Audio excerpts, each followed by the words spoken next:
আসসালামু আলাইকুম, শুভ সকাল। আজকে আমরা শশা পাড়ার দ্বিতীয় দিন।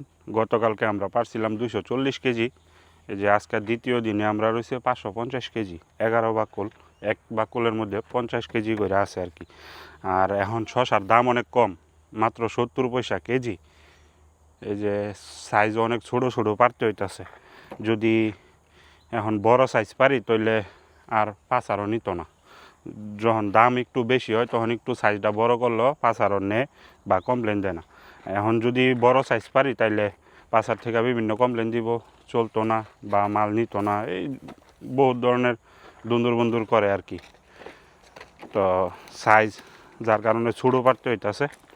আর গতকালকায় যে ভিটামিন ব্যবহার করছি, ভিটামিন ব্যবহার করার ফলে দেখা গেছে যে শশা গাছে একদিনেই কোন যায় যে আসলে ভিটামিনে কি কাজ করতেছে কি না বা করবো কি না। গাছ টাছ আগা টাগা আশা করি যে ছাইরা দিব, আর যে শক্ত শক্ত একটা ভাব আছে এটা ছাইরা দিব। এখনও আগা চিকনই আছে। নিচের ফলগুলা যদি আবার পায়রা দিই তখন দেখা গেছে যে আবার উপর দিয়া এই আগা মুড়া হয়ে যাবো। এখন নিচে ফল থাকার কারণে আগাটা একটু চিকন আছে আর কি। গাছ পর্যাপ্ত মুড়া আছে, গাছের কোনো সমস্যা নেই। আর মাশাল্লাহ ফলনও ভালোই আছে। তবে আবহাওয়ার কারণে মাঝে মধ্যে একটু গাছের চেহারা শুরু চেঞ্জ হয়ে যাগা।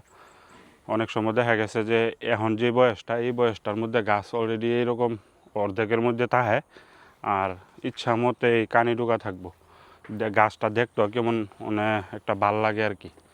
তো এবার আর ওই পরিবেশটা নাই। তবে এই গাছের তুলনায় আমরা যে বাংলাদেশি কাঞ্চন বীজটা লাগাইছি ওইটার গাছটা দেখলে খুবই ভাল লাগে, অনেক সুন্দর।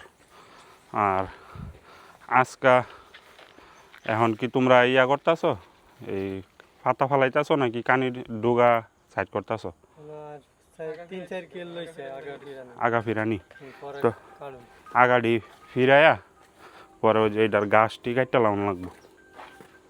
হ্যাঁ, যদি বড় হয়েছে আর একটা গাছ বালা গাছ দেখা এটা খুঁড়িটা না বদলাইলে খুঁড়িটা একবারে বাদ হয়ে যাইব গা,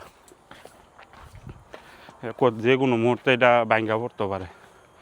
এটার মধ্যে গাছ ওই রকম সুবিধা লাগতেছে না, কেমন জানি গাছ হয়ে গেছে গা।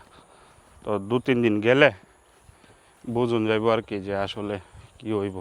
নিচের কানি ডুগা অনেক পয়রা রয়েছে, যে এই ডুগাগুলা আগাটি কাইটা দিলে উপর দিয়া পাওয়ার সুযোগ থাকবো, পাইব।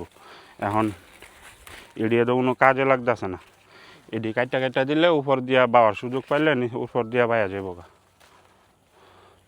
এই যে বললা বুকে চুমা দিছে, এটি মাঝে মধ্যে ইয়ে হয়ে যাবে। আর ছোটো সমতে ওই এই বেহাটে ইয়াগুলা ফালাই দিবা, এরকম বয়স হই এই ছোটো সময় যেটি নজরে আইব যে বেগাটেরা হইয়া হইতাছে, এটি ফালাই দিবা। এই যে এটি রাইখাও যত বাজা খাওয়াইলে এটার রূপে যেটি বাড়ইব শশা, সেটি হইমন বেহাটের হই বাড়ইব।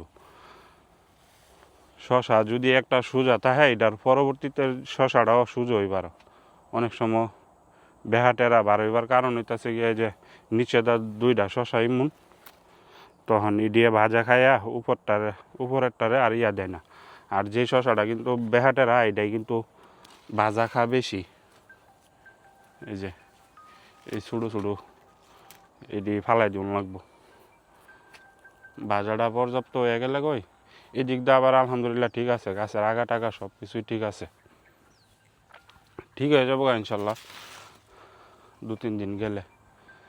তো এইটাছে বাগানের বর্তমান পরিস্থিতি। ঘাস টাস এদিক দা করলা ক্ষেত কাইটা ঠিক রাইখালে দেখা গেছে যে সুন্দর হইব আর কি।